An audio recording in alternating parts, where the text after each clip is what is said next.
Y Indecopi está en el proceso justamente de investigación para sancionar, porque se les ha encontrado a estas editoras que han consensuado precios para el Estado. O sea, se han puesto de acuerdo. Han puesto de acuerdo para hacerle precios al Estado. Entonces, eso también es lo que hemos evaluado y lo hemos comentado en la comisión que preside el congresista Miki Torres. O sea, han concertado precios para el Estado. Es como los medios de comunicación acá presentes. Una cosa es la tarifa impresa que sale, un programa político, $4.000. Pero las agencias de publicidad o las centrales de medios pueden negociar y bajar esos precios a su mínimo. Inclusive el adelanto del impuesto se puede pagar por adelantado. La posibilidad de negociación es enorme con las agencias de publicidad o las centrales de medios. El Estado no puede negociar, entonces le pone una tarifa fuerte, impresa.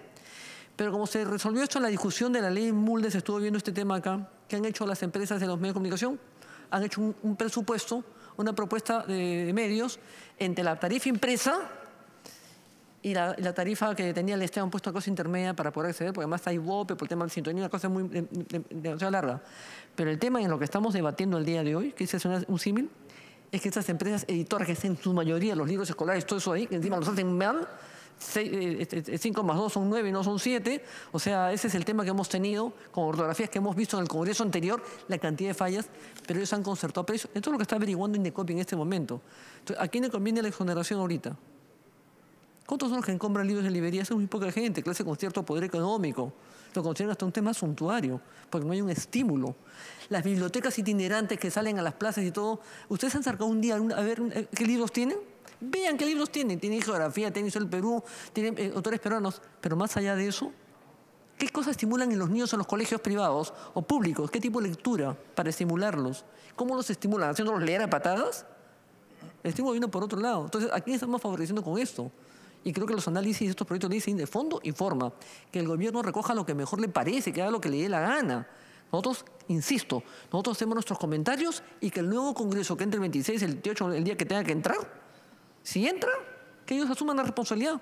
Para eso están postulando, para eso nos han dicho que somos impresentables, para eso nos han dicho de todo, nos han agredido con todo lo que se le ha dado la gana. Entonces, los nuevos que vienen a limpiarle la cara a este Congreso, será el enésima vez en mi vida que escucho el término, vamos a ver qué es lo que hacen. Congresista Teresi. Presidente, creo que es importante pensar en este momento, luego de que han transcurrido más de 60 días de la disolución inconstitucional del Congreso,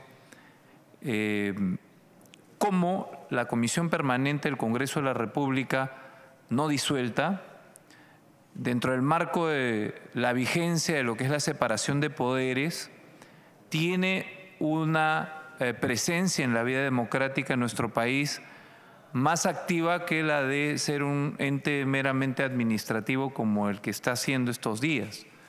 Venimos aquí a discutir los informes de grupos de trabajo que, como bien lo ha señalado mi colega, la congresista Lourdes Alcoba, no tiene ninguna consideración vinculante con el siguiente Congreso. O sea, venimos acá, discutimos 1 hora y media un decreto de urgencia cuya votación al final el próximo Congreso la puede o no tener en cuenta. Entonces creo, presidente, que debiéramos, como Comisión Permanente del Congreso, no disuelta, es decir, el que habla está en total desacuerdo con la clausura o el cierre inconstitucional del Congreso. Sin embargo, en la dinámica del decreto supremo disolutorio, los mandatos de los congresistas que integran la comisión permanente no han sido revocados. Por lo tanto, nosotros no estamos impedidos de ejercer control político. Y nos estamos olvidando de ejercer lo que corresponde al control político en 60 días en los que el presidente de facto, el señor Martín Vizcarra, ha hecho lo que le ha dado la gana en estos días. Ha perpetrado una serie de legicidios y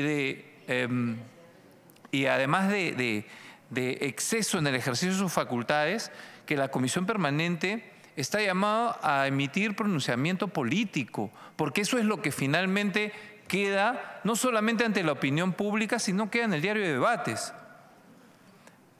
No es posible que no digamos nada frente a hechos como, por ejemplo, las promesas que hizo Vizcarra respecto de los 80 colegios y los 80 hospitales y los 1000 colegios que iba a inaugurar el 2019. Faltan 15 días y esa promesa ya no la cumplió, le falló, o sea, ocultó su incompetencia, su falta, su incapacidad para darle resultados en educación y en salud a la gente con el cierre inconstitucional del Congreso. Y la gente de la calle se viene dando cuenta de que lo que fue el cierre del Congreso ha sido un engañamuchachos para ocultar las graves deficiencias que tiene este gobierno. No es posible que hoy en la comisión, ¿no?, todos los presupuestos de todos los sectores se han ejecutado a la mitad. Y en la comisión permanente estamos viendo el tema administrativo, que si procede o no procede. O sea, ¿saben qué? Yo considero que esos temas se deben dejar para el próximo Congreso y convertir esta comisión permanente en un foro político que señale qué cosa es la que le señale al país qué cosa es lo que está sucediendo con la gestión del señor Vizcarra. Es inaudito que no denunciemos, que no le exijamos al señor Vizcarra la renuncia de su ministro de Transportes, que el día de hoy está siendo blindado, repito, blindado, usando los términos que le ha gustado utilizar al señor Vizcarra durante todo este tiempo. El gobierno está blindando al ministro de Transportes y a otros funcionarios de segunda categoría, de segundo nivel, que no comprendemos por qué no son removidos de sus cargos ante la gravedad de las denuncias que echan sombra sobre la transparencia de la gestión del señor Vizcarra como gobernador regional en Moquegua, haciendo un uso del doble discurso frente a la ciudadanía. ¿Qué? ¿Se disolvió el Congreso y desaparecimos? ¿Dejamos de ser congresistas? ¿Dejamos de ser políticos? Por último, si hay algunos aquí leguleyos que creen que no somos congresistas, somos políticos, somos dirigentes de partidos políticos y tenemos el deber en un foro político como el Congreso de la República de señalar lo que está sucediendo en el país. Se está produciendo un grosero blindaje a un ministro cuestionado por realizar el último día de su gestión, 31 de diciembre del 2014, un pago de 41 millones de soles a una empresa del Club de la Construcción bajo la modalidad del pitufeo moqueguano en 133 cuotas. No vamos a decir nada, no vamos a emitir ningún pronunciamiento como comisión permanente, no nos corresponde, nos vamos a autoexcluir del debate nacional, porque eso es lo que estamos haciendo. Nos estamos autoexcluyendo del debate nacional. Entonces creo, señor presidente, que tenemos que aprovechar estas oportunidades para adoptar algún tipo de algunos acuerdos como comisión permanente y mandar, aunque el gobierno utilice los pronunciamientos de la comisión permanente como papel higiénico, nosotros tenemos una obligación con la ciudadanía. Nosotros tenemos una obligación con la ciudadanía. ¿Cómo es posible que no digamos nada frente a la muerte de 2 jóvenes en un establecimiento como McDonald's? Que el alcalde de Lima, hasta ahora no se escucha un pronunciamiento del alcalde de Lima. Se mueren 2 jóvenes electrocutados. Hay una clausura. Les aseguro que dentro de un mes ese local va a seguir funcionando. Ese local de McDonald's va a seguir funcionando. Y saben que yo he sido alcalde y yo les puedo decir que la muerte de 2 personas en un determinado establecimiento es causal para la clausura definitiva de un establecimiento público. Y más aún, de la revocatoria de la licencia. Porque si un establecimiento público le ocasiona la muerte a 2 de sus trabajadores, y además, quiero señalar, los señores de McDonald's ni siquiera han tenido la transparencia, porque en todo el país reclamamos transparencia, pero hay que también reclamarle transparencia a los empresarios. ¿Cuáles han sido las circunstancias en las cuales estos jóvenes han muerto electrocutados? ¿Se nos ha informado? ¿La empresa ha informado? ¿Ha dicho han muerto en tales circunstancias? No han permitido ni siquiera el ingreso de los bomberos. Entonces, nosotros no podemos de ninguna manera quedarnos callados frente... O sea, ¿y el alcalde de Lima dónde está? ¿Dónde está el alcalde de Lima? Entonces, yo creo que el alcalde de Lima deberíamos nosotros, como comisión permanente, como congresistas, no exhortarlo, exigirle. Nosotros tenemos aquí una facultad de control político que la Constitución nos otorga y no la estamos ejerciendo. Entonces, señor presidente, yo creo que para tener una dinámica un poco más expeditiva, darle un mecanismo de trámite a los informes de los grupos de coordinación y venir a esta comisión permanente a ver temas que sí son más importantes me pido una interrupción al congresista Marco Arana. La que quiere también es una congresista.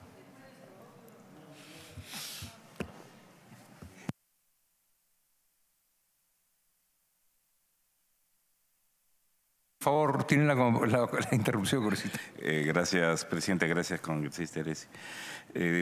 Comenzando por esto último, lo dijimos, presidente, es importante que quienes tienen las responsabilidades políticas efectivamente las asuman, ¿no? Y evidentemente la SUNAFIL y el propio Ministerio de Trabajo en estos temas está claro que les protegen a los trabajadores y está claro que toda esta monserga de años, ¿no?, de desregular derechos laborales, de desregular fiscalización, ¿no?, con el tema de la tramitología, pues nos ha llevado a una situación en la que el que tiene plata hace lo que quiere en el país y en este caso con trabajadores que en situaciones laborales inaceptables, ¿no?, pero que ocurren a vista y paciencia no solo de las autoridades del Ejecutivo, sino de el espíritu de los legisladores de desregular, debilitar los controles y la fiscalización. Esperamos que en este caso, y lo hemos demandado desde el Frente Amplio, ¿no?, la ministra de Trabajo y SUNAFIL deben dar sin duda, asumir sus responsabilidades o incluso hacer un paso al costado por una situación tan grave, ¿no? El Congreso estaría en plenitud de sus funciones, la ministra y el jefe de SUNAFIL tendrían que estar compareciendo sin duda ante el Congreso. Pero volviendo al tema y rápidamente en la intervención, presidente, creo que es importante que podamos ir al voto de este informe que se nos ha alcanzado. Por un tema, la ley, el decreto de urgencia podría haber perfeccionado, mejorado incluso las deficiencias que había en el decreto legislativo o en la llamada ley del libro, las podía haber mejorado, presidente, sin duda, ¿no? Para comenzar, por ejemplo, no hay nada explícito sobre el tema de interculturalidad y de acceso a libros en los idiomas de los pueblos amazónicos, de aymaras y quechuas, ¿no? En segundo lugar está efectivamente la preocupación porque esto favorezca a grandes editoriales que además, como ha señalado el congresista Lourdes Alcorta, puedan haber estado concertando precios, ¿no? Y ahí hay un tema que sin duda deberíamos también poder trasladar como preocupación al nuevo Congreso, ¿no? Y de otro lado, presidente, está evidentemente el nuevo Congreso instalado tendría que hacer efectivamente una supervisión de cómo la anterior ley y esta prórroga efectivamente cumplen sus propósitos, ¿no? Porque, por ejemplo, el decreto menciona al parecer, tomando de la legislación colombiana y argentina, el tema de crear una situación de facilidades en el fomento del libro que se señalan creación, enseñanza, implementación de bibliotecas y producción de consumo de libros o materiales de lectura, ¿no? tampoco es algo que aparece claramente establecido. O el Ejecutivo lo hace por el desarrollo del reglamento de la ley, o efectivamente el nuevo Congreso debería revisar la pertinencia de esta norma, sabiendo que además se están convirtiendo lo excepcional en recurrente, en permanente, ¿no?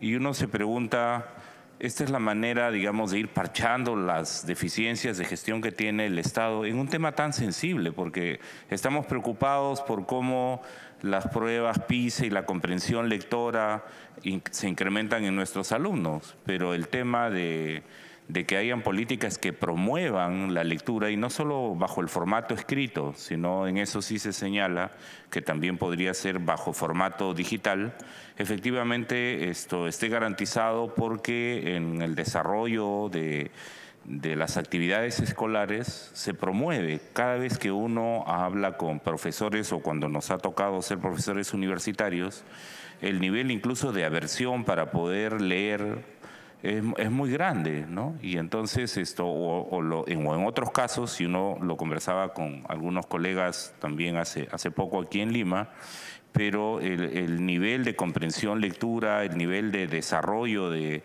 habilidades para poder leer, incluso el nivel de afectos para visitar las bibliotecas ha ido decreciendo y ha ido seriamente mellado, presidente. Y en ese sentido yo creo que hay un conjunto de falencias efectivamente en la norma que no tienen que ver propiamente con lo que está pidiendo el Ejecutivo, que serían temas de fondo, pero que en todo caso, presidente, el proyecto, el informe pueda ser sometido a votación. Gracias, congresista Teresa, y gracias, presidente. Congresista Teresa, continúe. Sí, termino, presidente, señalando sin perjuicio de los informes y de que es finalmente el Congreso que viene el que va a marcar la pauta sobre la pertinencia o impertinencia de los decretos de urgencia que está pidiendo el Ejecutivo. Creo que debiéramos, todos los grupos políticos que tenemos representación en esta comisión permanente, activar más el ejercicio de control político, porque vemos que el gobierno está actuando sin ningún tipo de contrapeso y es una responsabilidad política de todos los que integramos esta comisión permanente que esto suceda sin que exista la debida, digamos, el debido debate en esta comisión y las debidas acciones a seguir a propósito de lo que he venido mencionando. Muchas gracias, presidente. Congresista Ángel Neira tiene la palabra. Gracias, presidente. Me pide una pequeña introducción la congresista Alcorta y segundo, congresista Barta, si usted lo permite. Congresista Lourdes Alcorta tiene la interrupción. Gracias, presidente. Pequeña, no después me he soplado a todo el mundo, me voy a mandarme con el tema. Presidente, yo coincido plenamente con lo que ha dicho el congresista Salvador Heresi. Hay que aterrizar. Esta es una comisión permanente muy excepcional, muy particular. Y acá examinamos, como bien lo dice la palabra, examinar el fondo y la forma. Lo que pasa es que no hay otro control político que es el nuestro ahorita. Nadie controla. Por eso que han cerrado el Parlamento para hacer lo que les da la real gana. No controla absolutamente nadie, nada. Meten familiares en el Congreso, en la administración pública, hacen decretos de urgencia como mejor les parece. ¿Para qué? Cuidado. Para que el día de mañana el señor Vizcarra, que está sentado en la Plaza de Armas, que dice que ya se entendió el tema de la corrupción, nos eche la culpa que nosotros aprobamos esto, aprobamos lo otro. No. Que ellos asuman su responsabilidad, que el Ejecutivo asuma su responsabilidad con los congresistas que van a entrar el 26 de enero. Nosotros vamos a revisar, chequear y dar nuestra opinión, si está bien, si está mal, si corresponde o no corresponde. Si eso no es constitucional, si corresponde hacer las cosas así. Ya el Congreso nuevo, con la gente nueva y con sus 230 y tantos procesados, tendrán que definir el futuro de este país. Y gracias al señor Vizcarra, al señor Villamar, que está preso, al señor El Solar y al señor Vicente Ceballos con B grande. Entonces, presidente, esta es la única situación que tenemos, porque lo que hay de parte del Ejecutivo es una incontinencia de decretos de urgencia. A todos le llamamos decretos de urgencia y nos mandan a revisar. Allí se equivocaron. Y quiero decir, por ejemplo, el gobierno emitió el decreto de urgencia hace 3 días. El decreto de urgencia, el 26, el decreto de urgencia, no cumplen con los requisitos del decreto de urgencia, por ejemplo, lo que es el cine. Yo aprobé la primera votación del cine, pero eso cumple con un requisito del decreto de urgencia para que lo manden a nosotros. ¿Por qué? Eso tenía 2 legislaturas esa votación. Esa votación tiene 2 legislaturas. Entonces, que cumpla con su proceso, con el Congreso que ellos quieren tener, que aprueben esa ley. Es así de claro, eso no es un decreto de urgencia. Esto es lo que están mandando, porque creen que somos ignorantes, que no sabemos nada, o porque hay acá quien quiere favorecer determinadas cosas o determinadas áreas. No es así. Nos corresponde actuar como peruanos. A este país lo tenemos que defender contra viento y marea. Que después hagan lo que les ganas. Pero nosotros, históricamente, dejamos registrar nuestra posición acá en el Congreso. Quiero dejar, por ejemplo, constancia nuevamente, la hidroeléctrica de Chaya. Odebrecht vendió Chaya en abril 19 al consorcio China Tree por 638 millones de dólares al cambio de 2.100 millones de soles. El Estado retuvo 319 millones de dólares en un fideicomiso del Minjus, Banco Nación, que al cambio eran 1.050 millones de soles. La jueza María Álvarez homologó la cifra. Ella no ha autorizado el pago. Bien claramente dijo que al señor Ramírez le corresponde como procurador asumir la responsabilidad de que si se paga o no se paga. Lo que ha hecho ella como su obligación es establecer la homologación. La devolución de Odebrecht es 524 millones de soles, que sale del fideicomiso del remanente de la venta de Chaya. O sea, la cantidad se le descuenta. No sé si me dejo entender, presidente.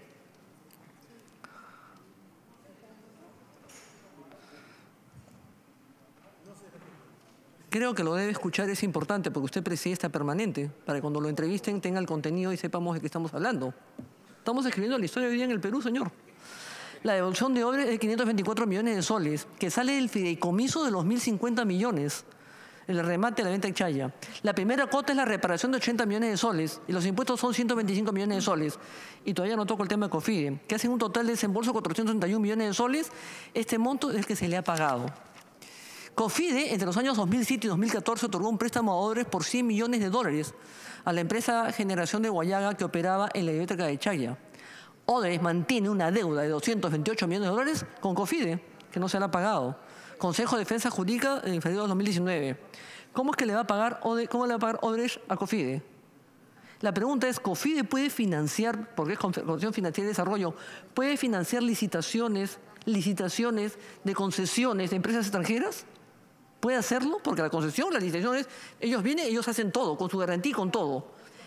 COFIDE es un banco de segundo piso, ¿podría hacerlo?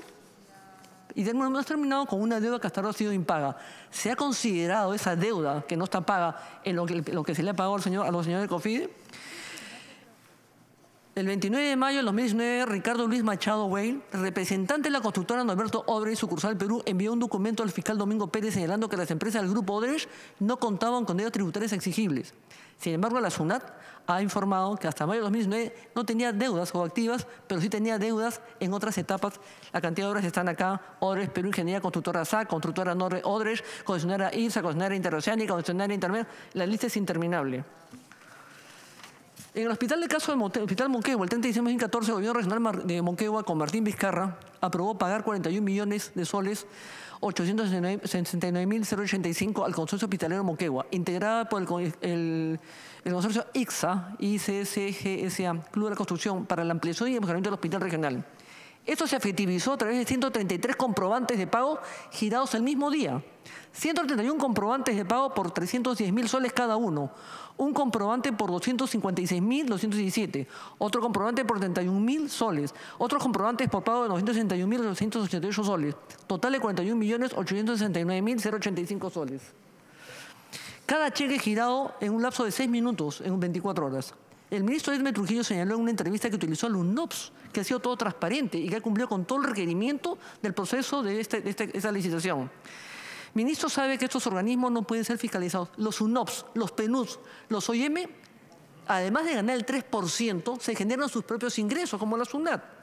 Entonces ellos no fiscalizan, ellos cobran el 3% y cuando un ente fiscalizador, llámese la Contraloría, le pide información, pueden no dársela, porque tienen inmunidad. Por eso que todos los gobiernos regionales, locales, provinciales, el propio Ejecutivo usa al NOPS, al PNUD, al OIM. ¿Qué hace una OIM, por ejemplo, asesorando un proyecto de un puente, de una carretera? Tema de migraciones, ¿qué tiene que ver? Y la UNOPS, que se encarga de proyectos, tiene sus limitaciones, porque hacen lo que les da la gana, y como tienen inmunidad y gozan del prestigio bien discutible de lo que es la ONU, hacen lo que les da la gana y pasan todo. Porque mientras más alta sea la cifra, ellos tienen mayores ingresos, pero nadie los puede fiscalizar. Yo he dejado proyectos de ley Yo lamento que la Comisión de Fiscalización que tenía Fuerza Popular, yo dejé estos proyectos de ley. El tema de compras de gobierno a gobierno, el tema de los organismos de la ONU, llámese UNOD, PNUD, OIM, el tema de la fiscalización para que la Contraloría pueda entrar, por ejemplo, a la SUNAT. ¿Por qué en el gobierno de Ollantumala, con la señora Tania Quispe, no se verificó los impuestos que tenían que pagarse estas empresas constructoras, que ya estaban figurando en la época de Toledo? ¿Por qué nos han mandado un informe? ¿Por qué no se ha investigado eso? ¿Por qué dejaron de pagar impuestos estas empresas constructoras del Club de Construcción peruanas y brasileras? Y acá se ha descubierto por abajo que le deben a la SUNAT. No nos olvidemos que en el caso de la interoceánica, que creo que fue la interoceánica, la vicecontralora mandó un informe a la CONFIR diciendo que no se aprobara. ¿Por qué? Porque habían deudas y estaba en quiebra. Entonces ahí surgió el informe del estudio Monroy de 1:10 a 1:25 de la mañana, entre llamar, pedir, informar y traerlo y aprobarlo. Por inversión. Después, presidente, la firma del contrato para la construcción del hospital de Moquegua estuvo presente el brasilero Fernando Cotrim. Escuchen bien esto. En la firma del contrato para construir el hospital de Moquegua estuvo presente el señor brasilero Fernando Cotrim, quien actualmente se encuentra en México. En ese momento, oficial de cargo de la oficina del UNOF del Perú, entidad que evaluó los expedientes, las propuestas, las capacidades técnicas y los estados financieros de la firma contratista. OAS confesó ante el equipo Lavajato el 30 de mayo de 2019 que pagó sobornos a un operador de la UNOPS para ganar la licitación del Hospital Lorena del Cusco. A ver, y no vamos a hacer nada de esto el día de hoy. Estamos debatiendo cosas agrias que no tienen ninguna trascendencia. Esto es lo que tenemos que dejar como constante y lo voy a repetir. En la firma del contrato para la construcción del Hospital Moquegua estuvo presente el brasilero Fernando Cotrim, quien actualmente se encuentra en México. En este momento, oficial a cargo de la oficina de UNOPS en el Perú, entidad que evaluó los expedientes, propuestas, capacidades técnicas y los estados financieros de las mismas firmas contratistas. OAS confesó ante la Comisión de Lavajato el 30 de mayo del 2019 que pagó sobornos a un operador de UNOPS para ganar la instalación del Hospital Lorena del Cusco. ¿Y qué tal? UNOPS tiene inmunidad. Por eso que está el gobernador regional preso, el señor Salazar, bailando con su hija en un matrimonio en Miami. Ahí lo tenemos. Y eso no lo vamos a decir acá. Lo vamos a callar acá, porque está en un debate intrascendente realmente. Sedapal también ha utilizado, está en una licitación, y Sedapal también ha utilizado el UNOPS y fue un convenio para licitar proyectos. El octubre 19, Sedapal y UNOPS formalizaron un convenio para licitar ejecución y supervisión de proyectos Nueva Rinconada, sector 300, etapa 1, frente a la ampliación y mejoramiento del sistema de agua potable alcantarillado San Juan de Miraflores, Villa María del Triunfo y Villa María del Salvador, donde se ha salido el agua y el desagüe, donde han hecho lo que les ha dado la real gana. Y el ministro de Vivienda, que acá parecía que acaba de nacer el día de hoy, ha tomado un señor prontuariado, creo que se apellida Ramos, con antecedentes, procesado en fiscalía por haber pagado proyectos que no se han ejecutado. Ese señor está llevando el día de hoy, cuestionado en todos los medios de comunicación, el señor está llevando el día de hoy el proceso de agua segura para Lima. Un procesado, investigado en el poder de la fiscalía por malversación, por haber pagado proyectos que no se han ejecutado. Ese está viendo ahora el tema de agua segura para Lima.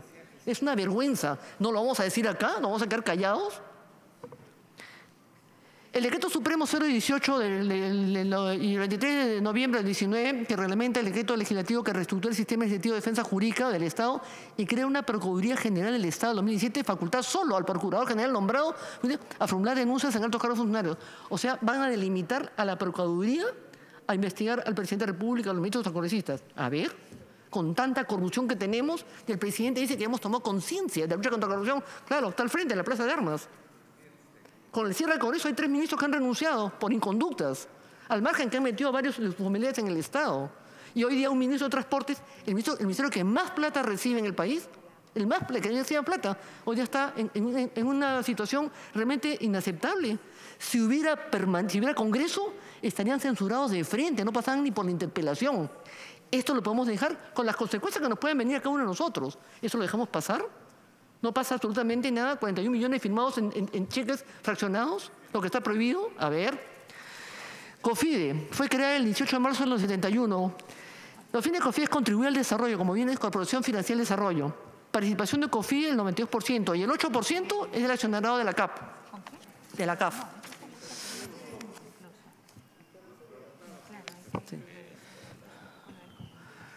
El tema, presidente, es que COFIDE empezó a asumir el riesgo del primer piso, siendo un banco de segundo piso, asumir el banco del primer piso, asumiendo contratos de riesgo que no le corresponde y donde le han dejado debiendo un montón de plata. COFIDE presenta una cartera de riesgo de colocaciones de aproximadamente 396 millones.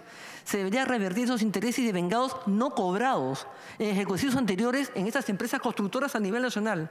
O sea, ha prestado plata, no han cobrado intereses, no han cobrado absolutamente nada y están al debe. Ojalá pues no salgan ahora, estos dicen que en los programas de televisión, creo que en RPP, es verdad o no es verdad. Después que han estudiado el tema, recién salen a decir si es verdad o no es verdad.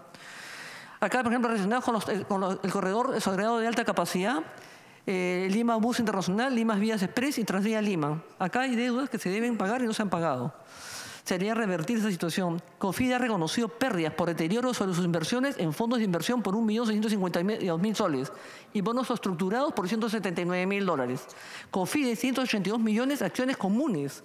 El tema es tan lamentable en lo que pasa en COFIDE porque ha dejado de tener su propia naturaleza. COFIDE, presidente, tiene 80% de deudas de créditos no considerados y 83% de créditos vencidos que no han sido pagados. En un momento vino acá a fiscalización, me parece el presupuesto está de Meche Arauz, no sé si en la PSM, donde dijeron que estaban en quiebra los de COFIDE. Claro, si no les pagan las deudas que tienen, porque COFIDE es Corporación Financiera de Desarrollo, pero hay que pagarle y hay que cobrar un interés. COFIDE en los años 2007-2014 pagó préstamos a ahorros por $247 millones. La pregunta que hice la vez pasada es, cuando vienen con una licitación, una concesión, ¿el COFIDE puede financiar a una persona que viene con licitación o con concesión, al que se le va a conceder, se le va a licitar, le va a conceder todo, que debe hacerlo con toda su plata? ¿COFIDE le puede prestar dinero? ¿Es así o no le corresponde prestar dinero? Después acá tenemos, por ejemplo, la empresa generadora de Chaya, $100 millones a la agencia Chaya, operada con la eléctrica de Chaya. $11 millones considerar otra, o sea, esa plata le deben al COFIDE.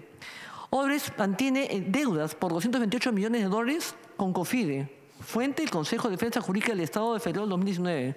Le debe $228 millones. Y eso no se ha hecho en ningún momento, la verdad que hemos devuelto, hemos pagado algo, nada. Nadie está enterado de nada, todo pasa así. Y al presidente le preocupa su decreto de urgencia y que las encuestadoras le den 60% de aprobación. La frivolidad más absoluta, y este país hay que defenderlo. Después tienes deudas montones también con Chaya, con Subrial, con GPS, con todos, con GSP también. Entonces, y tenemos pues situaciones, presidente, como lo han mencionado otros congresistas, ¿qué es lo que le interesa a la población que está afuera y que no sé si nos escuchará? ¿Le interesa esto? ¿O le interesa que los atiendan en los hospitales? Porque los que dicen que no hay que recuperar la plata, muchos opinólogos en los medios de comunicación, muchos conductores, nos interesa saber quiénes son. Entonces le concedemos que no nos devuelvan. A ver, canje de corrupción por corrupción. Queremos saber quiénes son las cucarachas saqueadoras de este país, cucarachas malditas, pero también que nos devuelvan la plata. Porque hospitales María Auxiliadora, Santa Rosa, Franco Laosa, Hospital Díaz Ulfano, Lima está en una situación desastrosa. No hay medicamentos, la gente que tiene cáncer, la gente pobre no tiene medicamentos. Eso le interesa a la población. Ir en un bus con un poco de aire, no atiborrados porque la concesión que se hizo en el Metropolitano, para que tenga capacidad económica, y tiene que meter a CIR para que rinda el viaje de un bus de ida y vuelta. Porque si no es así, tiene que sacar más buses, no le rinden la economía. Entonces, como han hecho mal y está hecho, hay que dejarlo como está. Eso le interesa a la población. Que los niños no sigan estudiando pues encima de ladrillos, infraestructura, que no se queden los trabajadores, los peruanos sin empleos. La gente joven de 16 y 29 años se han quedado sin chamba, los están sacando los trabajos. Y hay una denuncia grave a la ministra de Trabajo que dice que han sido reemplazados por venezolanos encima. Está en los periódicos el día de hoy. Ustedes los pueden revisar el día de hoy. 86.000 jóvenes perdieron su trabajo entre septiembre y noviembre. Y hay una candidata por APP, el señor Acuña, el número 2, que dice que el año que entre, si es que entra con eso, va a promover la Universidad de Chincha. No tiene idea que no existe, el SUNEDO, no tiene idea. No tiene idea a qué van a entrar. La población tiene Arequipa, solo Arequipa, que no es una población lejana, tiene el 33% de anemia en menores de edad chiquitos, que no van a entender que es generaciones perdidas. ¿Cómo estará el resto del país? Apurímac, Puno, Huancavelica, Pasco, ¿cómo estarán? Eso le interesa a la población, a nosotros los peruanos, que estos chicos salgan adelante. No les interesa sacamos urgencia de esta cosa acá. Ese es el debate que tenemos que tener acá, presidente. Es el único espacio que tenemos para hacerlo. Solo el 33% de buses metropolitanos tienen ventilación, no importa si van apiñados. Lo que han hablado de los incendios, la cantidad de cables pegados a las paredes y a las casas. Eso es lo que tenemos que ver. Reiterar nuevamente, por ejemplo, el fiscal de crimen organizado, el señor Chávez Cotrina, está desesperado pidiendo hace medio año plata para poder luchar contra el crimen organizado. Y el crimen organizado viene desde el Ejecutivo, pasa por el Congreso, por todas partes, más los delincuentes de la calle, los asaltantes y los narcotraficantes. No tiene fondos para luchar contra el crimen organizado. Entonces, ¿qué hacemos? En un país, en un señor Vizcarra que dice que lucha contra la corrupción, no tengo idea contra quién le parece que el Quijote. Lucha contra los molinos, se inventó su enemigo. Eso es lo que le interesa a la población, presidente. Y por último, no me dejó de llamar la atención, por ejemplo, que el señor Marcial Rubio, que fue despedido, sacado de la Universidad Católica, por cobrarle a los estudiantes intereses, gente que no puede pagar de provincia, ahora está de abogado de la SUNAT. Eso es lo más increíble. Sí, había que decir esto. Gracias. Congresista Bartra tiene en interrupción la segunda. Gracias, presidente. Sí es una interrupción porque creo que necesitamos determinar la dinámica de este debate, porque si solamente va a ser un análisis de forma, yo creo que todos los grupos de trabajo, por lo menos en los que estoy participando, estamos haciendo un análisis de fondo, escuchando a los funcionarios y haciendo un análisis de cada artículo de los decretos que están contenidos. De hecho, es lo que hemos hecho en el DU 002. No nos hemos puesto de acuerdo, pero hemos analizado todos y cada uno de los artículos. Porque yo no entiendo esto de entender la Constitución y el reglamento de manera estricta para algunas cosas y extensiva y laxa para otras. Debemos adoptar una metodología y quisiera que nos precise en este momento si el debate que estamos teniendo también es sobre el fondo, porque si es sobre la forma, creo, presidente, que no tiene ningún sentido el hecho de examinar por esta comisión permanente los decretos de urgencia emitidos por el Legislativo. Gracias. Gracias, congresista Bartra. Tiene la palabra congresista Ángel Negra. Gracias. Voy a ser lo más corto. En realidad, señor presidente, aquí el cierre del Congreso, antes del cierre del Congreso, hay mucho daño al país, a la sociedad. Y con el cierre se ha manifestado o se ha puesto en evidencia quién es el responsable de ese daño. Y ese daño definitivamente es este gobierno dentro de estos pilares de improvisación, pilares perversos de improvisación, ineptitud y corrupción, es puesto en evidencia el actual gobierno. Intervengo porque después voy a sustentar el grupo de trabajo que he coordinado y tiene que ver con el tema tributario. Y también quiero dejar claro que para todos que la Constitución es el texto que tenemos que interpretarlo tal como textualmente dice y está argumentado este tema. No soy abogado, pero como matemático puedo dar un ejemplo. Si la Constitución dice que 2 más 2 es igual a 5, eso es lo que dice la Constitución. Y si no es aplicable, habrá que cambiar la ley. Habrá que debatirlo. O sea, es un absurdo, pero no puedo buscar otro artículo que acomode una interpretación, porque el único que tiene autoridad de interpretar la Constitución es el Tribunal Constitucional. A él se le da ese tema. Y nosotros acudimos a él y pedimos los consejos y pedimos la interpretación para poder nosotros continuar al servicio la Constitución para el pueblo y por el pueblo. O sea, todo está establecido, todos tienen su competencia. Entonces, continuamos con este obstruccionista que es el Ejecutivo. El propio Ejecutivo obstruye el desarrollo de la sociedad. Porque ahorita está haciendo daño, por ejemplo, la vigencia del libro, por ejemplo, se vence, bueno, va a haber un perjuicio. Pero nosotros no podemos hacer nada ya, porque la misma Constitución dice que nosotros en materia tributaria no podemos intervenir. Y está claro, en varios artículos también, porque también hay varios artículos que interpretan lo que otros podían interpretar. Entonces, señor presidente, acá en realidad hay que dejar un mensaje político. lo que nosotros aprobemos acá es responsabilidad del Ejecutivo. Uno, porque cerró el Congreso, pero más antes porque no tuvo la capacidad de resolver estos problemas o preverlos con lo que podría haber previsto. Entonces está improvisando y aprovechando su condición de dictador, ¿no es cierto?, y sacar apuradamente, sin resolver los temas más importantes que reclama la población. Más importante que reclama la población en materia de economía, en materia de seguridad, en materia de educación, etcétera, etcétera. Lo que estamos viendo es un afán, una carrera de este Ejecutivo que privilegia los intereses de neomercantilistas. Justamente cuando había Congreso, usaban hábilmente el tema legalmente conseguir los objetivos de los neomercantilistas. Pero ahora no. Ahora tenemos a un dictador que con decreto de urgencia quiere resolver estos temas. Porque preocupa lo que dijo la congresista Alcorta. ¿Quién es el verdadero beneficiario? Nosotros le hemos pedido información y comisión a los ministros, todo, que nos dé el sustento legal y constitucional en detalles para emitir estos decretos. Y eso no han respondido. Y lo que han respondido, eso lo han omitido. Porque no quieren dejar evidencia, no quieren decir que no. Yo hago mis decretos como me da la gana y como yo quiero. Y como dije antes, este pleno, esta comisión, no importa si lo aprobamos o no lo aprobamos. Porque lo único que dice, vamos a analizar y elevarlo. El informe es una aprobación, solamente es la... podríamos rechazarlo acá.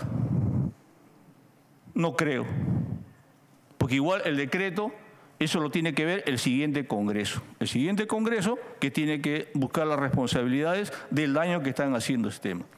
Por eso, señor presidente, yo creo que tenemos que dejar posiciones políticas con respecto al daño que se está haciendo y con el cierre. Porque lo que estamos evidenciando con los decretos de urgencia es simplemente reafirmando que este gobierno, de facto, es improvisado, es inepto y está más embarrado en corrupción. Gracias, señor presidente.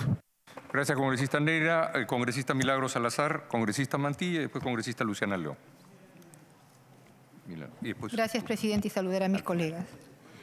Presidente, el decreto de urgencias 003 en relación a los incentivos para la lectura y el libro, si verdaderamente respondiera a esa finalidad y a ese objetivo, sería importante y lógicamente tendríamos que apoyarlo, presidente, si queremos incentivar la lectura y teniendo la realidad de la prueba PISA, que estamos en el último lugar en lo que es comprensión.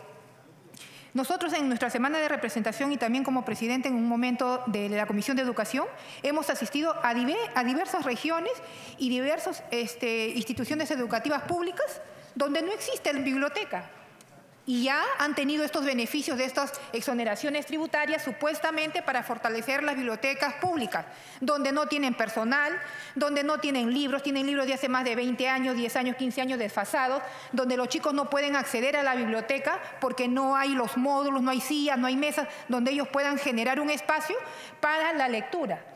Entonces la pregunta, presidente, sería ¿cuál es el beneficio o a quién beneficia, ¿no?, esta exoneración para estos libros? Esa es la pregunta. Y es por eso que en la comisión y en el pleno que debería ser el debate se tendría que dar estas respuestas y las autoridades que están en función tendrían que haber venido aquí al Congreso a responder quiénes se han beneficiado con estas exoneraciones. Los estudiantes, ¿se ha mejorado la lectura? ¿Se ha mejorado la comprensión lectora? Si la prueba PISA nos dice todo lo contrario. Entonces yo preguntaría, ¿quiénes se han beneficiado con esta exoneración? Porque se le tiene que reintegrar tributariamente el impuesto general a las ventas, o sea, prorrogarlo por un año más. ¿A quiénes, pregunto yo?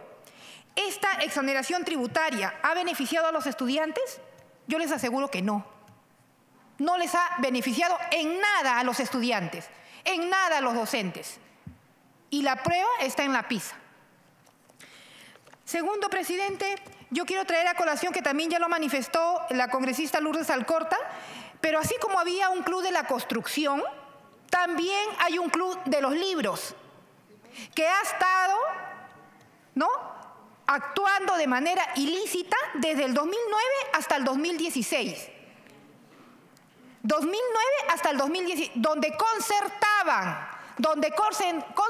estas empresas que se benefician de estas exoneraciones, concertaban para ver a quién le tocaba tal licitación, a quién otra, rotaban entre ellas.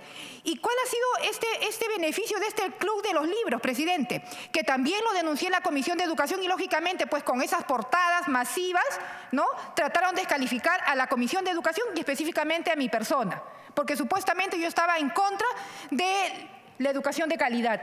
Totalmente falso. Este beneficio, ¿y quiénes fueron las empresas y este famoso club de los libros?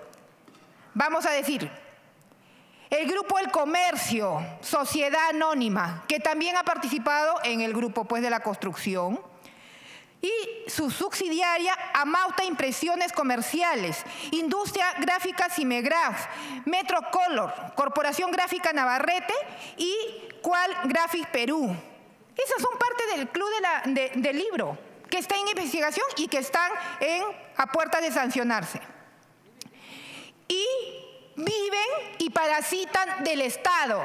Y cuando digo que viven y parasitan del Estado, es que viven y parasitan con el impuesto de todos los peruanos y de los que menos tienen y de los que menos defiende este gobierno y los gobiernos de Ollantumala, que también se han beneficiado de estos impuestos, presidente.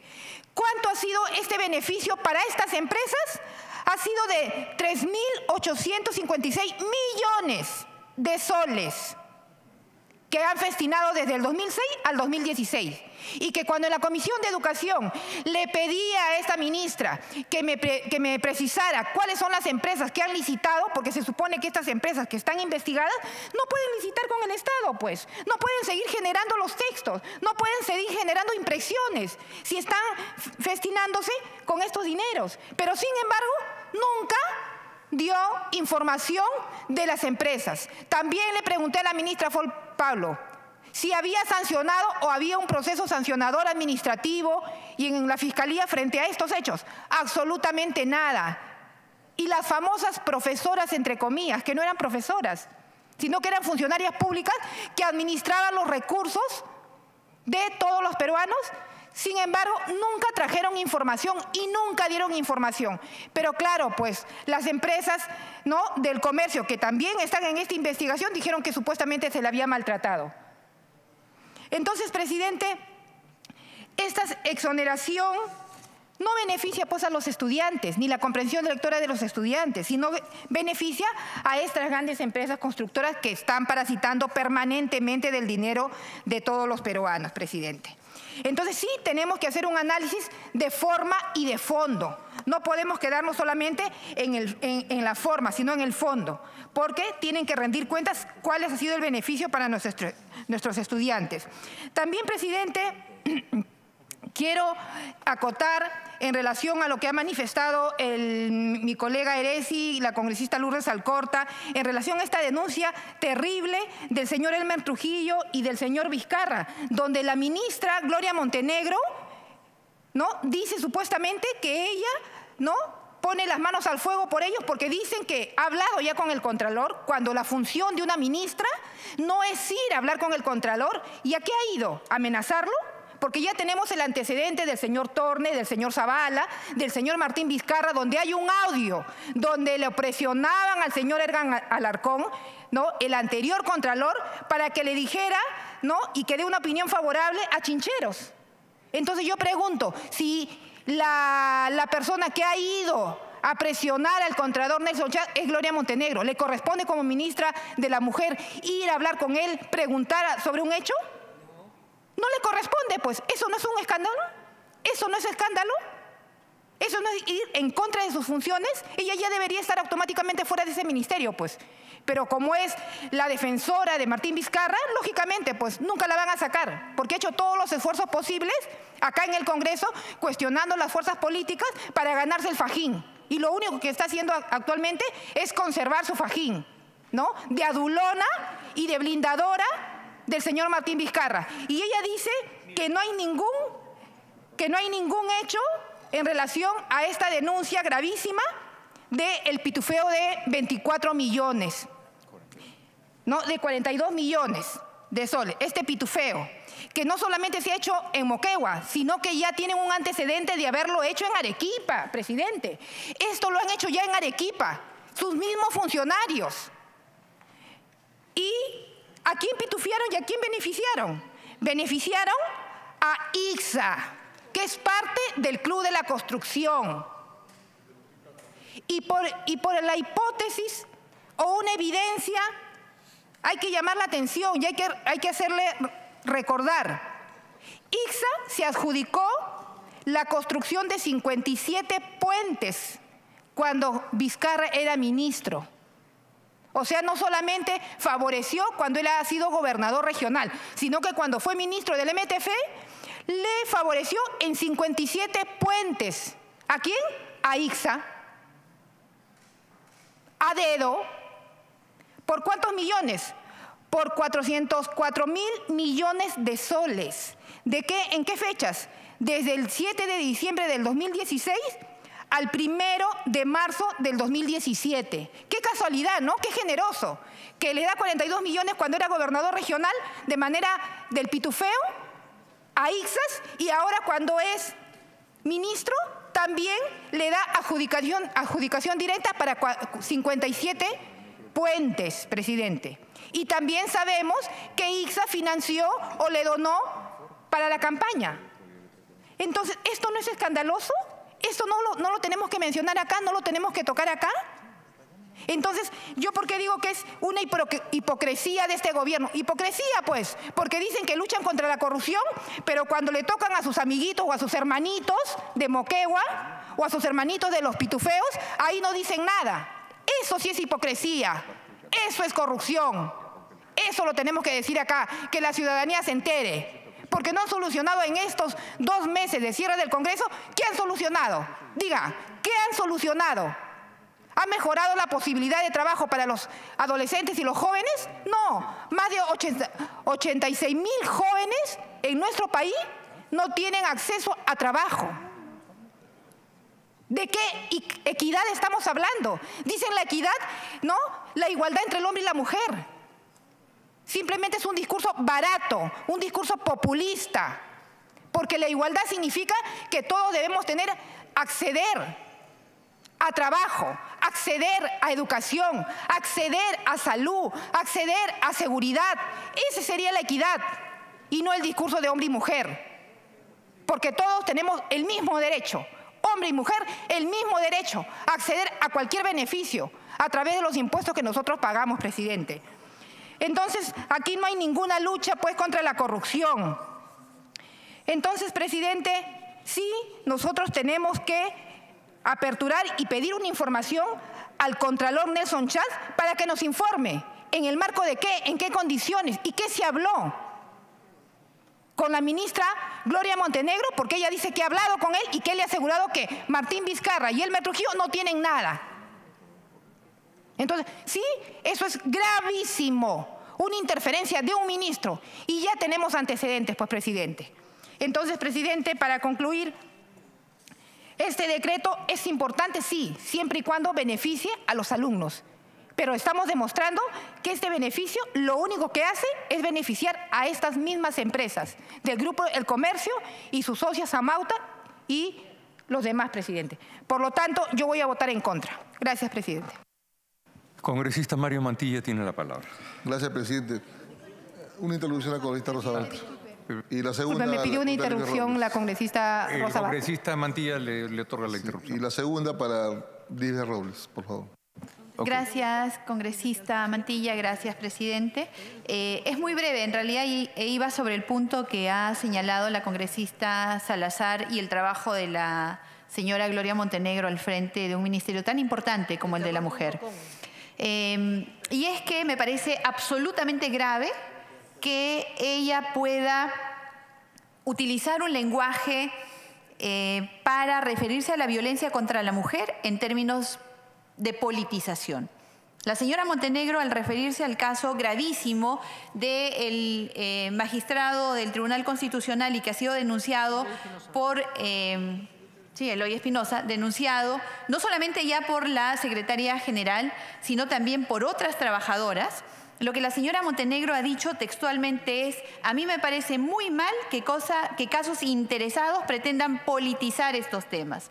Es inaceptable, presidente, porque eso pone claramente en la luz que ¿por qué no se atienden los casos de violencia contra determinadas mujeres? Parece que la señora Montenegro, antes de atender un tema de violencia contra la mujer, pregunta a qué partido político pertenece. Y de acuerdo a eso, ella, como ministra de Estado, atiende o no las causas. Y ahí se entiende, pues, presidente, el doble rasero que tienen muchos y que es la hipocresía de la que hablaba la congresista Salazar. Efectivamente, son hipócritas. No solamente son hipócritas, sino que hacen una utilización perversa del Estado para proteger a sus aliados y para denostar y desproteger de los que consideran que no piensan como ellos, presidente. Y casos como ese no deben pasar desapercibidos en el foro político más importante que tiene la patria, que es el Congreso de la República, y en este caso la Comisión Permanente. Es inaceptable, presidente, y algo tendríamos que hacer. La señora Montenegro ha dicho que no va a atender casos politizados. Eso significa entonces que de aquí en adelante todos los que no piensen como piensa el señor Vizcarra, como no piensan sus aliados, como no piensan determinadas corrientes políticas, solo esos casos van a ser atendidos por el gobierno. Inaceptable, presidente, y tenemos que levantar la voz aquí, que es como corresponde. Gracias. Congresista Mario Mantilla, le cedo la palabra. Lisbeth Robles, por favor, tiene la palabra. Gracias, presidente. Gracias, colega. Muy buenas tardes. Considero que este decreto de urgencia debió de tener otro fondo. Como ya lo mencionó la congresista Milagros, hubiera dado muchos resultados muy positivos, y quien habla pues es una docente de igual manera. Entonces, si hablamos de plan lector, nuestros niños, nuestros jóvenes, nuestros adolescentes, pues hubiera tenido otro auge.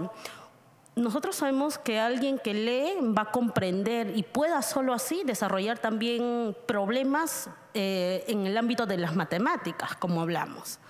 Entonces, considero que hay otras prioridades, y esto debería de enlazarse también, porque cuando hemos tenido en la comisión, y ahí estuvo el parlamentario y ex ministro de Cultura, como es el señor Petrosi, pues se aprobó un proyecto de ley y él dijo, bueno, el hábito de la lectura es muy bien, pero ¿de qué sirve que el estudiante lea y dónde lo va a leer? Si las bibliotecas sabemos que paran cerradas, y si queremos que nuestros jóvenes verdaderamente lean, ¿dónde? No todos tienen para tener acceso a un internet. Y si nuestros jóvenes, y hoy vemos el mundo también de que trabajan, entonces tienen que estudiar, pero primero tienen que trabajar para que estudien. Por eso es que muchas de las universidades privadas se han creado sobre todo con un plan en las noches. Entonces, pero si cuando salen encuentran las bibliotecas cerradas, ¿dónde van a hacer su hábito de lectura? Entonces, considero que esto tiene que haber una gran relación dónde lo van a hacer. Entonces, no solamente leer y dónde. Entonces, nuestras bibliotecas deberían de funcionar unas 24 horas. Y al menos también en nuestras regiones y provincias. Siquiera 2 veces a la semana. Para ello, solamente quiero concluir, señor presidente, es que estas ideas, y esperemos que nuestra ministra de Educación, al igual que nuestra ministra de Cultura, pues escuchen lo que estamos diciendo, que debería de guardar una relación de que nuestros textos y dónde lo van a leer nuestros estudiantes. Además, ¿quiénes se han beneficiado? Como decimos grandes empresas, entre ellas Santillana, porque dentro de ellos han visto nuestros textos que hubieron grandes falencias, errores y horrores dentro del plan lector. Y gracias a nuestros maestros son los que pudieron percatarse de las falencias que hubieron. ¿Y qué nos dijeron los que hemos estado perteneciendo a la Comisión de Educación y todos los miembros? Que iba a haber solamente una fe de rata, o que se les ponga un sticker, le habían dicho, y no se trata de ello. Y hacia la empresa que ha quedado. Y sin embargo seguimos licitando, nuestro Estado sigue licitando, cuando debería de caerles una sanción y nunca más debería de jugarse con la educación. Entonces, muchísimas gracias, y esperemos que el Ministerio pues hubiera tomado el plan de consideración, el 4557. Muchísimas gracias. Gracias, congresista Lisbeth Robles. Me preocupa la declaración de la señora Rosa María Bartra, en el sentido que todas las mujeres que están dedicadas a la política hoy estarían expuestas. Por favor, congresista Mantilla, adelante. Presidente, Congresista Mantilla. bueno, la verdad es que este debate está muy interesante por el tema tributario. Me piden excepcionalmente el congresista Ochoa, el congresista Violeta y también el congresista Torres. Si usted lo permite, presidente. Adelante, por favor, congresista Ochoa. Empezamos por el congresista. Sí, claro. Congresista Ochoa, adelante. Claro, por supuesto. Congresista Torres, por aclamación. Gracias, presidente. Gracias, congresista Mantilla. Gracias, congresista Ochoa. Yo en realidad solamente intervenir porque quizás con esta intervención pueda resumir un poquito la situación, ¿no? En efecto, yo lo que he señalado es que el objetivo fundamental de estos informes, en lo que a mí respecta es ver la constitucionalidad si es que se han emitido dentro de la constitucionalidad. Sin perjuicio de eso, también dentro del informe, como pueden observar, se han hecho recomendaciones. Y claro, ahí se entra dentro del fondo del tema y le decimos, oigan, recomendamos que el próximo Congreso revise el dictamen que se obtuvo en la Comisión de Cultura. Entonces, porque veo que dan vueltas en el mismo tema y en realidad, presidente, quizás... para dejarles con la tranquilidad, quizás no he sido lo suficientemente claro, ¿no? Le digo, desde el punto de vista constitucional, es de la impresión de este grupo de trabajo que cumple con los requisitos. Desde el punto de vista del fondo, sí, se recomienda que el siguiente Congreso haga una consideración, revisión de los alcances del dictamen recaído en los proyectos de ley 4035, 4644, 4752 de la Comisión de Cultura y Patrimonio Cultural, que he escuchado bastantes referencias de cosas que faltaban y que evidentemente dentro de este dictamen podrían encontrarlo. Eso era todo, presidente. Gracias. Gracias, señores congresistas. Quisiera hacer una propuesta. Tenemos aprobado un decreto de urgencia I-25. Yo creo que lo que ha planteado el congresista Torres es importante. Puede ser constitucional, pero el contenido pobre. Y el contenido puede ser adverso, el contenido no tiene análisis, el contenido tiene riesgos, tiene beneficiarios potenciales que, aprovechándose el decreto de urgencia a la sombra, estarían aprovechándose un momento de nocturnidad para sacar leyes a su favor. Todas estas cosas tenemos que informarlas. Creo que conforme van apareciendo más decretos de urgencia vamos a requerir más tiempo. Entonces, posiblemente podríamos tener la sesión del miércoles hasta que podamos ir sacando los decretos de urgencia, quedarnos a almorzar y seguirlos analizando en la tarde para ir aprobando los decretos de urgencia que ya la mayoría de ustedes viene concluyendo y ya está listo para presentar el informe.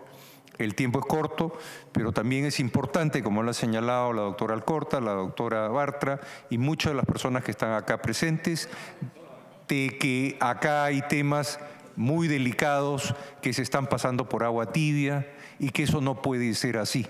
Entonces yo les pediría a ustedes su aprobación para que el miércoles podamos venir una hora antes, almorzar y después quedarnos hasta terminar las 5 de la tarde. No, este miércoles, lamentablemente por fiestas, también vamos a tener que ver ese tema, pero a partir de ello... Porque, hasta el 8 yo diría, pero ya hay muchos de los congresistas a quienes se les ha encargado decretos de urgencia que están listos para presentar. Pero si los debates van a tener esta importancia, porque me parece que es sumamente importante que se mencionen los temas que se están mencionados, que se vienen mencionando, el día miércoles nosotros podamos comenzar una hora antes y terminar a las 5 de la tarde. Yo creo que eso es importante por respeto al trabajo que vienen realizando los propios señores congresistas. Entonces, si eso lo aprueban, sería a partir del 8, porque ahora vienen las fiestas y obviamente no solamente No, congresista Mantilla, le da la palabra a congresista Ochoa.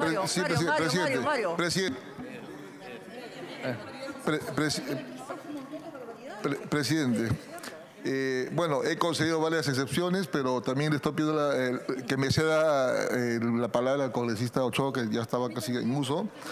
Solamente para adicionar algo, presidente. Este debate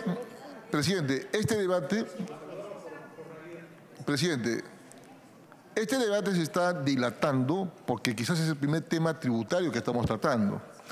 Yo creo que va a ser muy importante, presidente, delimitar a todos los decretos de urgencia que están viendo temas tributarios sobre cómo tienen que desarrollar los análisis.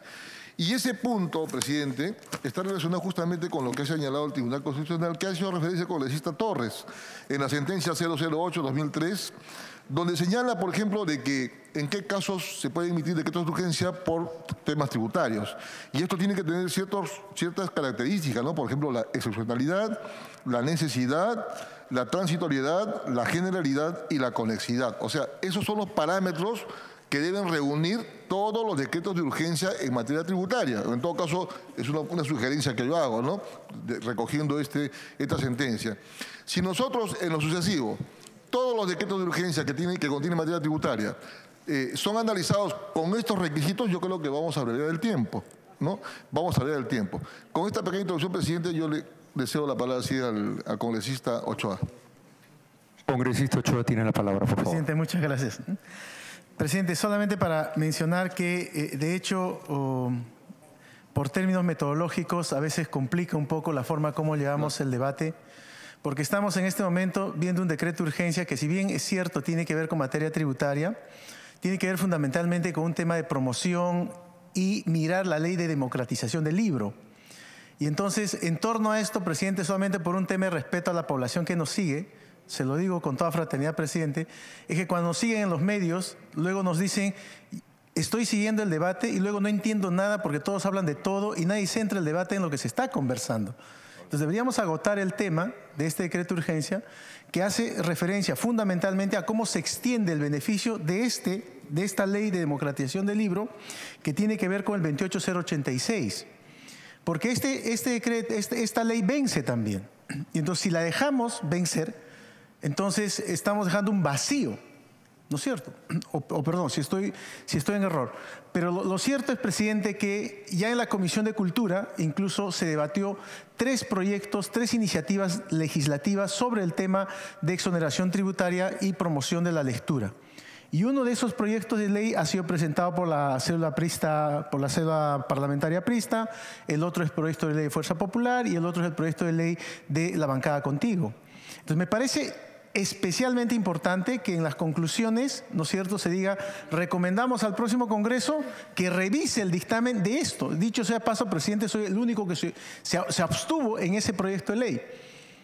Pero sí logramos incorporar en este dictamen que esta ley del libro también tenía que contener el tema de la promoción de la lectura y la producción, ¿no es cierto?, literaria en lenguas originarias, que fue, digamos, el aporte más significativo que pudimos dar en ese entonces. Entonces, creo que el proyecto de ley sí hace mención a decir, oiga, se tiene que extender esto. Es necesario mirar que en casos de urgencia, ¿cómo consideramos, por ejemplo, el tema de la educación? Si la educación es urgente, no es urgente. Por tanto, el tema del libro siempre es urgente. Y ahí no entra la lógica del debate político, ideológico, si después vas a querer exonerar tributos, no exonerar tributos, etc. La ciencia y la tecnología la es igual, la salud es igual, ¿no es cierto? Diferente sería reconocer que es urgente devolverle los tributos a las empresas transnacionales y mineras. O sea, no podemos poner en el mismo nivel. Es cierto que el debate da para mucho más y decir que efectivamente el gobierno, este gobierno, incluso desde Dios Saavedra, nos han hecho creer que íbamos mejorando en el sistema educativo. En la prueba PISA, lo ha mencionado alguien, seguimos en el mismo lugar, en el primer nivel de logros de aprendizaje desde el año 2009. No sé cuánto hemos crecido.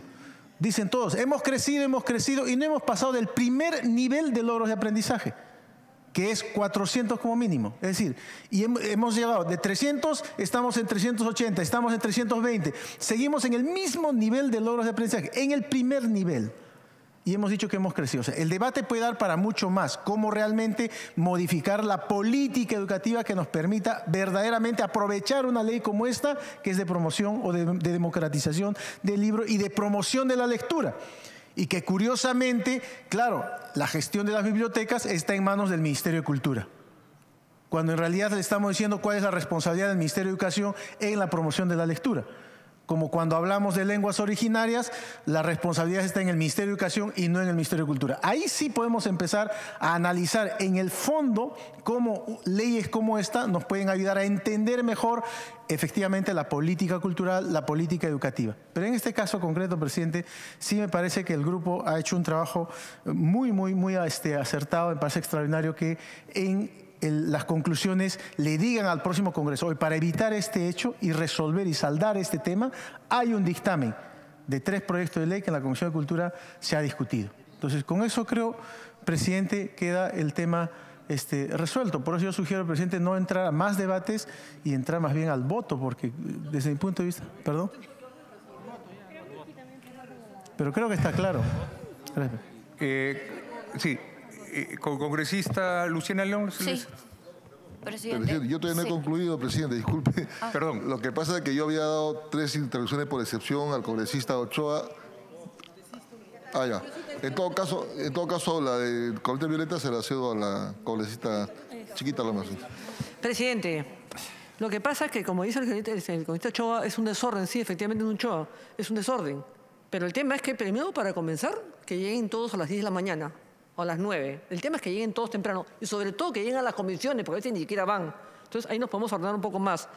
Sí, pero podríamos poner un tiempo para cada comisión en su intervención, porque todo el mundo mezcla las cosas. Yo no había hablado de los decretos, pero sí quería hablar sobre el tema político. Lo que no podemos dejar de hacer acá es hablar del tema de la realidad del país. Y claro, que de acá al 8 de enero, que usted está proponiendo, que me parece bien, porque ya no hay forma, van a suceder una serie de cosas, no podemos dejarlas pasar, porque hay que ordenarnos y circunscribir no solamente el tema, de ninguna manera. Pongamos tiempos en todo caso, cuánto puede dar cada persona. Y los decretos que están llegando van a seguir llegando. Y los veremos hasta donde nos dé el tiempo, sin ninguna presión. O sea, las cosas tampoco son a patadas, como se ha hecho la reforma política, como se ha hecho la ley de la no reelección, todas esas cosas ahí. Entonces, cada cosa en su sitio. No podemos dejar de hacer política acá tampoco, presidente. Gracias. Gracias. Congresista Mantilla, ¿quién más? Sí, voy a concluir, presidente. Presidente, señalé en la anterior participación de que creo que a partir de ahora todos los grupos de trabajo que están revisando decretos de urgencia que tengan relación con materia tributaria, es una recomendación particular obviamente, se ciñan a analizar si cada decreto de urgencia reúne estos requisitos señalados en la sentencia del Tribunal Constitucional. Porque cuando hablamos de excepcionalidad, por ejemplo, en el fundamento 60, el tribunal dice lo siguiente, mire usted, excepcionalidad.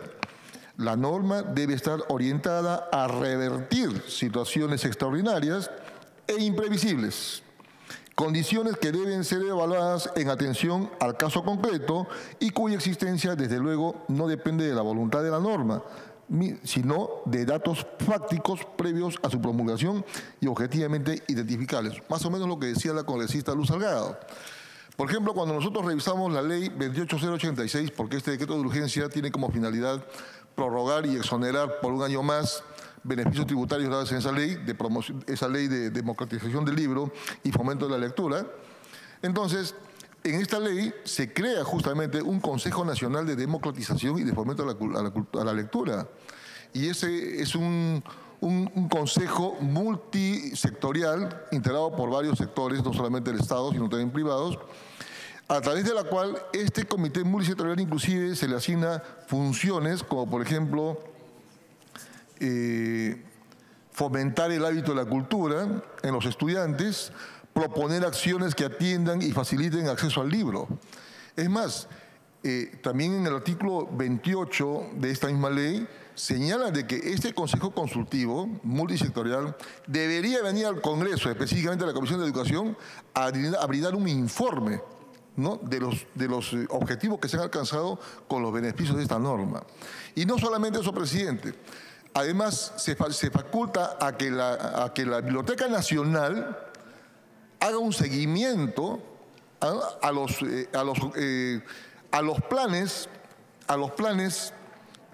proyectos editoriales que deben presentar cada una de las empresas que se benefician con estos valga la redundancia, beneficios tributarios. Pero en este caso, en este decreto de urgencia, estamos viendo que no existe ningún informe, ninguna certificación, ¿no?, de la Biblioteca Nacional que certifique que si las empresas editoras han cumplido o no con este proyecto editorial que ellos deben presentar justamente para ser beneficiarios de estos tributos. Entonces estamos viendo que el Ejecutivo en esta circunstancia está aprovechando de que no hay un Parlamento en normalidad para sacar decretos de urgencia apurados. Eso está evidente. ¿Ya? Pero, sin embargo, a mí me gustaría, sí, antes de que se lleve a votación este informe del presidente, de que en todo caso se amplíe este informe, y se desarrolle cada uno de las exigencias, de las características que ha señalado el TC.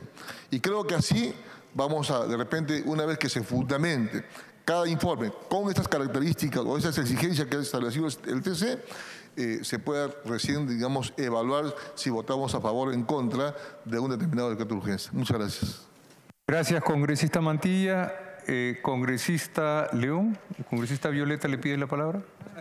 No, congresista León. Ya estamos yendo, yo creo que para definir que vamos a ir al voto, porque prácticamente estamos en la misma línea que el informe que ha preparado el congresista Miguel Torres es bastante completo y sobre todo las recomendaciones que se están dando ahí son muchos de los comentarios que aquí ya se han hecho, como por ejemplo que esta es una norma que básicamente está medida del Ministerio de Economía y Finanzas, pero es una norma todavía incompleta que no garantiza la promoción efectiva de la lectura, tampoco las bibliotecas digitales, tampoco las publicaciones sin plazos ni la implementación, tampoco está determinando si es que hay sanciones en caso se utilice o abuse de este beneficio. Entonces, por todos lados es una norma incompleta y es algo que el próximo Congreso también va a tener que revisar. Sin embargo, creo que debemos continuar porque es algo que ya lo recoge el informe del congresista encargado de analizar este texto. Y por lo pronto ir a aprobar esta norma y más adelante seguir con los otros decretos que todavía están pendientes de revisión. Gracias. Entonces, congresista Torres, tiene usted la palabra. Sí, presidente. Entonces, bajo lo señalado, el informe tiene un primer extremo en donde se concluye que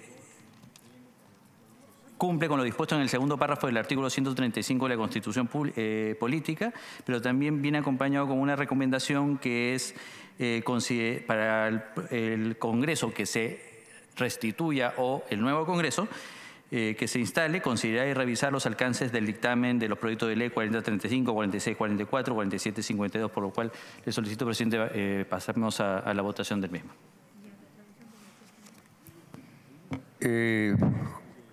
Congresista Mantilla, ¿qué pedido, por favor? Es un pedido, disculpe. presidente. No, sí. Era para hacer la precisión al congresista Mantilla. Sí. Que había omitido. Respecto a la mención que me está refiriendo, sí, está contenido en la página 4 del informe, en donde dice el Tribunal Constitucional en la sentencia recaída en el expediente 008-2003 de fecha 11 de noviembre de 2003 señala que el decreto de urgencia regulado en el artículo 118 del inciso 19 de la Constitución, es decir, en normalidad constitucional, debe responder a los siguientes criterios: excepcionalidad o requisito de que se trate de situación extraordinaria o imprevisible, necesidad, que sea urgente, es decir, que no se pueda esperar a la aprobación de una norma por la vía normal, que es el Congreso, transitoriedad o temporalidad breve solo necesaria, generalidad o requisito de interés nacional y conexidad, relación entre los hechos causales y las medidas adoptadas. Esto y la literalidad de la sentencia está nota de pie de página número 3. Entonces, está atendido lo que me solicitaba. Sí, congresista Mantilla, por favor. Eso está contemplado. Ese es el análisis jurídico respecto a las exigencias que debe tener un decreto de urgencia en materia tributaria, ¿no?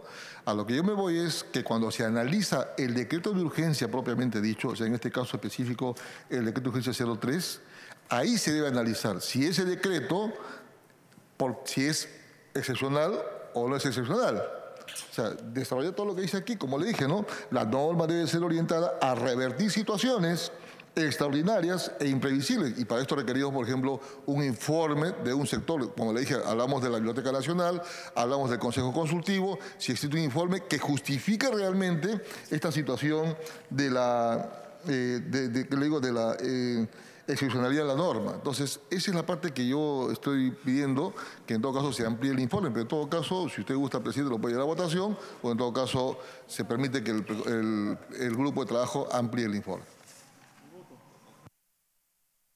Congresista Torres, hay un pedido del congresista Mario Mantilla. Sí, presidente, lo que sucede es que sí entiendo los alcances que está pidiendo, están dentro del informe, no están desarrollados uno por uno de manera específica, pero sí se atienden cada uno de los extremos. Si quiere, a cargo de redacción, puedo precisar cada uno de los temas, ¿no? Pero... Página 7 y página 9. Está en desarrollo. No, una vez no puede quedar con cargo de redacción. O lo hacemos ahora o lo votamos mejor. Presidente, disculpe la reiterancia de mi participación. O sea, la idea es, para no seguir debatiendo ampliamente si eso no, si tiene o no constitucionalidad o legalidad el decreto de urgencia, que todos los informes que vengan a lo sucesivo vengan con esos parámetros, cada uno. Es excepcional por esto, por esto, por esto, por esto, o no es excepcional. O sea, todas las que tengan contenido tributario. A eso me voy. Gracias. Ok, la recomendación, y si hay una plantilla que usted quisiera sugerir, encantado de tomarla. Y pasamos a voto. Pasamos al voto, por favor. Voto nominal. Señores congresistas, Beteta Rubín. Eresi Chicoma. Eresi Chicoma, sí. Palma Mendoza. Torre Morales. Torre Morales, sí. Salgado Rubianes. Salgado Rubianes, sí. Mantilla Medina. Mantilla Medina, sí. Alcorta Suero. Abstención. Alcorta Suero, abstención. Neira Olaichea. Abstención. Neira Olaichea, abstención. Galarreta Velarde. Galarreta Velarde, sí. Andrade Salguero de Álvarez. Bartra Barriga. No. Bartra Barriga, no. Becerril Rodríguez. Salazar de la Torre. Salazar de la Torre, no. Iberico Núñez. Iberico Núñez, sí. Acuña Núñez. Wilca Flores. Wilca Flores, sí. Ochoa Peso. Ochoa Peso, sí. Apaz Ordóñez. Arana Segarra. Arana Segarra, sí. Robles Uribe. Robles Uribe, no. Del Águila Herrera. Violeta López. Violeta López, sí. Flores Vilches. León Romero. León Romero, sí. Costa Santolaya. Herrera Arévalo. Herrera Arévalo, abstención. Reategui Flores.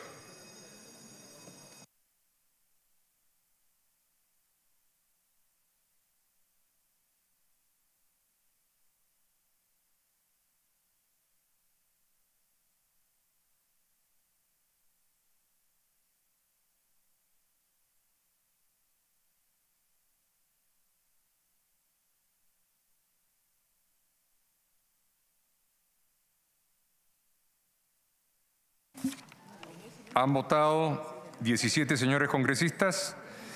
Informe aprobado en mayoría. Evaluación del decreto de urgencia 003-2019 que establece incentivos para el fomento de la lectura y el libro, coordinada por el congresista Torres Morales. A favor 11, en contra 3, abstenciones 3. Se solicita la dispensa del trámite de sanción del acta para ejecutarlo.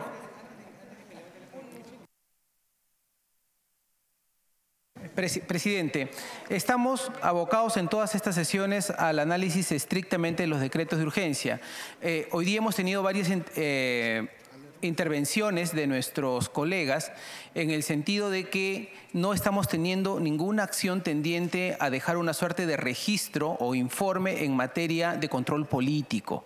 Mi sugerencia sería o nos convoca a una sesión extraordinaria para hacer esto que hoy día se ha hecho de manera desordenada, centrado en una agenda de control político, por ejemplo, para dar la alerta y dejar un informe sobre todas estas denuncias que están ocurriendo, en una sesión extraordinaria o en las sesiones en las que está convocando, de dividir la agenda para tener análisis de DU y sesión de control político. Congresista Bartra. Antes de que cierre, presidente, quiero dejar constancia de mi voto a favor en la conformación del Grupo de Trabajo del Decreto de Urgencia 023. Gracias. Congresista Torres, ¿O congresista Galarreta? Gracias, presidente. Solamente también creo que no voté la conformación de los grupos para manifestar mi voto a favor. Ok, congresista Torres. Sí, presidente, solamente para, viendo la cantidad de decretos de urgencia que tenemos y las ganas y el ímpetu que resalto de todos los miembros de la comisión permanente, creo que el 26 tenemos que sesionar, presidente. Se propone el día 26. A ver, ¿hay mayoría? ¿Estamos de acuerdo? Sí. Ok. Es importante lo que dice el congresista Violeta. Yo creo por eso tenemos, en respeto al trabajo que vienen haciendo ustedes mismos, así como han llegado una avalancha de decretos de urgencia, ya hay muchos congresistas que están cumpliendo con su tarea. Entonces necesitamos dedicarle mañana y tarde. Entonces, para también el día 26, congresista Violeta, podríamos tener justamente el registro de la solicitud del tema que usted propone. El otro día preguntamos sobre las fechas y se dijo que el 26 no se iba a hacer. Entonces, hay gente que ha hecho la agenda. Entonces, hemos programado otra cosa. Entonces, estoy de acuerdo, congresista Alcorta, pero justamente el sentir de la mesa sea el 7, ha cambiado. No, pues no puede cambiar porque se les ocurrió el día de hoy. Encima llegan tarde y hay quien no viene. El día 7 no se ha votado, señora Luz Salgado. El 7 en todo caso. 6 o 7 puede ser. Perfecto, lunes 6, yo no tengo ningún problema. Lunes 6, perfecto. Ya, y entonces Lunes sería 6, martes 7, sesión de 8. mañana y sesión de tarde. 6, 7 y 8 si quieren. Haremos lo posible porque, como les repito, muchos de ustedes ya tienen sus informes y hay que presentarlos. 6, 7 y 8. Se solicita la dispensa del trámite de sanción del acta para ejecutar lo acordado en la presente sesión. Los que estén a favor, levantar la mano. Los que estén en contra, los que se abstengan, aprobado, se levanta la sesión.